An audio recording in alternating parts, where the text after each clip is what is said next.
Pernah nggak sih kamu pulang ke rumah, udah selesai seharian beraktivitas, tapi tiba-tiba kepikiran satu momen kecil banget yang terjadi hari itu? Mungkin kamu salah ucap satu kata pas lagi ngobrol, atau ketawa kamu kedengeran aneh. Atau kamu ngerasa kayaknya semua orang merhatiin jerawat baru kamu. Dan yang anehnya, momen kecil itu muter terus di kepala.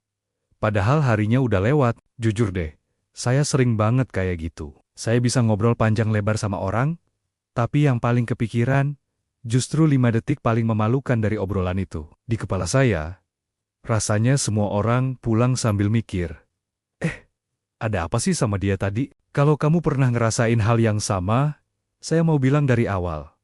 Kamu nggak lebay, kamu nggak lemah, dan yang paling penting, kamu nggak sendirian. Di video ini, kita nggak akan belajar cara jadi cuek palsu atau sok kuat. Tujuan kita sederhana aja. Biar omongan atau pikiran tentang orang lain nggak tinggal kelamaan di kepala kita. Karena peduli itu manusiawi, yang bikin capek itu adalah terlalu lama memikirkannya sendirian. Ada satu fenomena psikologi yang waktu saya pertama kali tahu. Rasanya kayak ada pintu yang kebuka di kepala saya. Namanya spotlight effect atau efek lampu sorot. Intinya, otak kita sering banget ngerasa seolah-olah semua mata tertuju ke kita. Seakan kita lagi di atas panggung, dan ada lampu sorot yang ngikutin kita kemana-mana. Setiap kesalahan kecil kita, sekecil apapun, rasanya kelihatan jelas banget oleh semua orang di sekitar kita. Padahal, kenyataannya nggak seperti itu. Coba deh bayangin. Pernah nggak kamu pakai baju yang menurut kamu agak aneh? Terus, seharian kamu ngerasa diliatin orang. Kamu jadi nggak nyaman, jalan jadi canggung, rasanya semua tatapan menuju ke kamu. Padahal, bisa jadi orang lain bahkan nggak sadar kamu pakai baju apa. Kenapa? Karena mereka sibuk mikirin diri mereka sendiri. Mereka sibuk mikirin jerawat mereka, kata-kata yang mereka ucapkan, dan masalah-masalah mereka sendiri. Kita semua merasa jadi pusat perhatian. Padahal, masing-masing dari kita lagi sibuk bertahan di dalam kepala kita sendiri. Dari sinilah social anxiety atau kecemasan sosial sering muncul. Bukan karena orang lain itu jahat atau suka ngejudge, tapi karena otak kita kebanyakan bikin asumsi. Kita mengira orang lain terus-menerus menilai kita.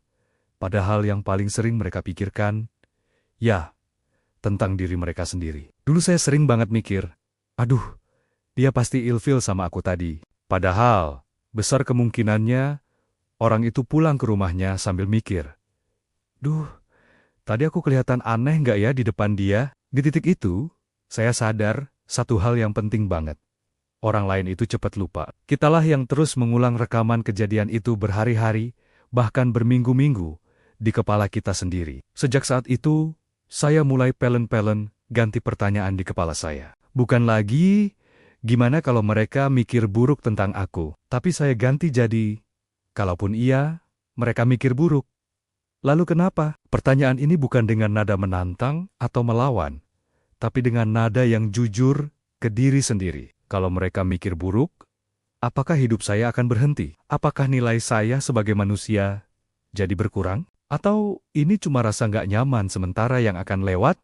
Kalau saya nggak terus-menerus memeliharanya, saya belajar bahwa percaya diri itu bukan soal tampil sempurna sepanjang waktu. Percaya diri itu adalah kemampuan untuk tetap berdiri tegak. Meskipun kita tahu kita punya kekurangan, pasti akan ada hari di mana kita salah ucap. Akan ada hari di mana kita merasa canggung dan aneh. Dan itu nggak apa-apa. Itu normal banget.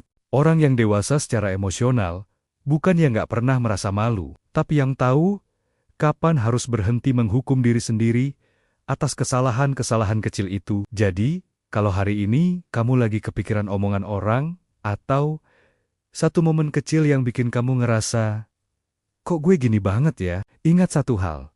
Kamu nggak hidup di bawah lampu sorot permanen. Kamu hidup di dunia di mana semua orang sibuk membawa bebannya masing-masing. Dan kamu nggak perlu menambah bebanmu sendiri dengan asumsi.